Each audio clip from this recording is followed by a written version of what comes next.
So Lexie Hull is back with the Indiana Fever in what is a big move, a multi-year deal, which is an interesting one because Kelsey Mitchell only signed a 1 year. So maybe it's one of these things where the Fever believe the dynasty starts after Kelsey.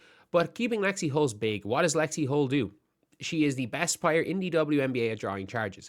She is a defensive playmaker, more so than a defensive stopper, like in terms of being able to stay in front of a player. She doesn't have the greatest foot speed, but what she is a defensive playmaker, especially against off-ball players who like to come off screens, like to come off pin downs, like to curl screens. She does a really good job of getting between her player and the screen.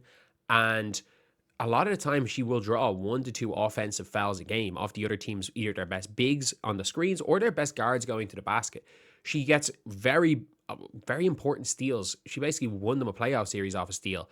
And look, I hope the Indiana Fever does bring in somebody that is a better point of attack defender, because Lexie Hull being the best point of attack defender on your team is not an ideal scenario, but it's very difficult to replicate what Lexie Hull does with anybody else. Like Haquez isn't Lexie Hull in that regard. She might be better at other things, but the hope is that Lexie Hull becomes or continues to shoot the 3 ball at a 35+% rate. I'm cool with 35%. It's not going to be plus 40 a lot. She's a very streaky shooter, but what she brings on defense, especially if it's a team-friendly deal, good signing.